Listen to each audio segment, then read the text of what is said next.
A very warm welcome to Japfest Silverstone 2023, one of the biggest car shows in the UK, full stop. Just all about the love of Japanese cars of any sort here. Anything goes as long as it's from the land of the rising sun. We thought we'd turn up here today and give you a classics world perspective on this incredible show and the 20-odd thousand people and vehicles that are here today. But here are the rules. No supercars, no halo cars, nothing modern, which means you will find no Supras, Skylines or RX-7s here. This is just going to be classics that we love that aren't too modified. So without further ado, let's go have a look.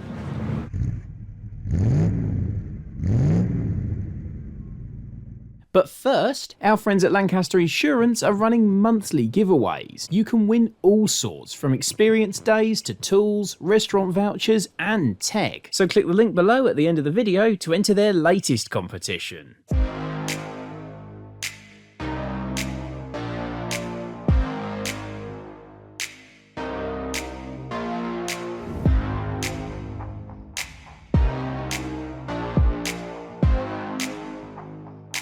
It's 40 years since Toyota launched its iconic and these days very popular AE86 generation Corolla, a car that was made famous by the anime Initial D and these days is loved by JDM car enthusiasts as a restorable classic, as a drift car, as a track car, or a car to display at a show. There's lots of lovely examples here we've got an anniversary display on. Some of them are done up in Initial D style, some of them are done to the owner's taste, and all of them look incredible. And Nissan Primera isn't normally much to shout about, even in the classic car community. But this is no normal Nissan Primera. It's done up in the style of the incredible 90s super touring car era, complete with the Auto Trader logo, the HP logos, all sorts of period correct stuff, a few modern logos as well, stripped out like a track car and very tastefully modified. It's no normal Primera, and as far as I'm concerned, that's a very good thing.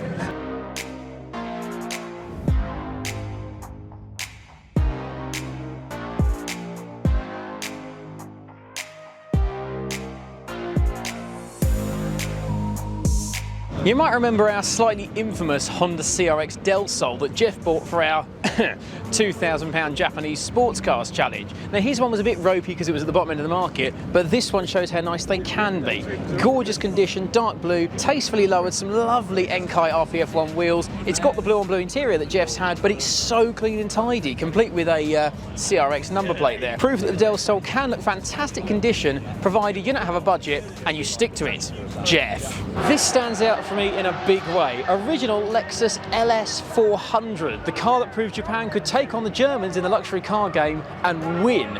Fantastically smooth V8, impeccable build quality, and I think it still looks good today. These are popular to modify in what's called a VIP style for Japanese cars, where they get slammed to the deck and cambered on massive chrome wheels. But I love this one, partly because of its unusual sort of salmony, bronzy, pinky colour, and partly because it's bone stock. In amongst a crowd of other modified ones, this is a great car, and it's one of few cars that everyone on the Classics World team loves. Here's a proper 90s rarity that you might have completely forgotten about. Nissan Pulsar GT-IR. 2-litre turbocharged engine, 4-wheel drive, bred for rallying, incredibly rare car, 220 odd horsepower when it was new and stock. This one, I suspect, judging by the massive brakes and different wheels and so on, making a little bit more than that. Is eminently tunable. Next to it as well, a fantastic condition, sort of ruby red Nissan Silvia S13. Two incredibly cool retro Japanese wonders that you just don't see anymore. Love both of them, but my pick, GT-IR.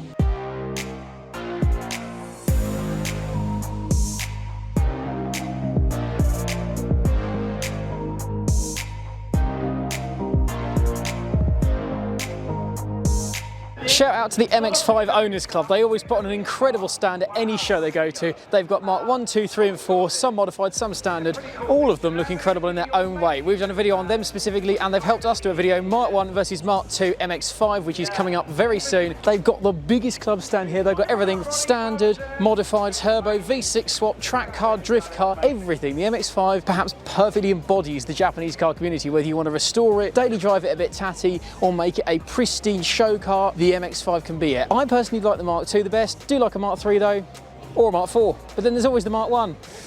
Better one of each really, but this stand is the place to get it. The Celica GT4 is an icon of 90s Japanese cars in its own right, and it's in its most iconic in its Castrol rally livery. I think this looks incredible, and if you're of the SEGA rally generation like me, this speaks to you on so many levels. I absolutely adore it, and it goes in very nicely with something we've got in the fast car area in the pits. You might recognise on my left Honda UK's Heritage NSX that we put in our Japanese hero cars video. It's great to see that thing again. To my right is a SEGA rally arcade arcade machine. That's right, we've got it set up in the fast car area here at the end of the pit lane, where you can have a go on the iconic SEGA Rally arcade game and try and post your best times. I've had a go, and I can tell you, I've still got it. And how's this for a trio of awesomeness? A Toyota Sera, complete with those incredible butterfly doors, another modified Celica GT4, and a Honda Beat, a little K sports car with a 660cc three-cylinder engine that revs to over 10,000 RPM. Makes an S2000 look like a Camry, and could well be my favourite car on the show. But butterfly doors, pretty cool. This is one of the rarest cars here, a Mitsubishi Pajero Evolution, and it is to the Pajero, or Shogun, as the Lancer Evo is to the Lancer. A homologation for motorsport, primarily rallying. It took part in the Dakar, it's got a 3.5 litre V6, in road guys makes 276-ish horsepower. It's lifted, it's got all the livery on it, and it looks incredible. I love it. There's a skyline about to in this shop. Sounds good though. And finally, from the mighty to the humble. The Nissan Cube was mocked and derided when it first came out for its divisive and odd styling. But these days, it's a totally accepted part of JDM car culture that people are happy to modify, show off, lower, and personalise in their own way. In many ways, it embodies perhaps the best thing about Japanese car culture in this country. It's so inclusive. Whether you've got a 1,000 horsepower Supra, or a little K car, slam Lexus, or a Nissan Cube, you're included, you're welcome. Everyone will have you at a show and look at your car and take pictures of it and say it's cool. And ultimately, that is what car culture, certainly Japfest, is all about.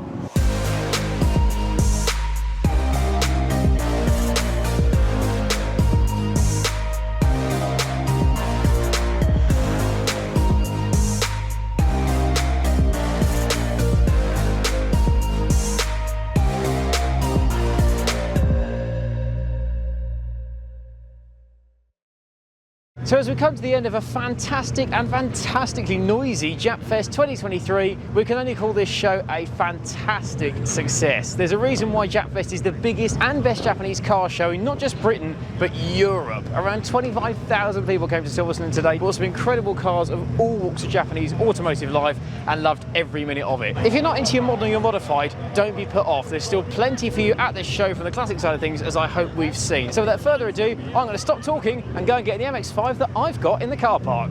See you again soon. This video is proudly sponsored by Lancaster Insurance. Give them a call on 01480 400 889 for an insurance quote on your classic car. And don't forget to click the link below to enter their latest competition.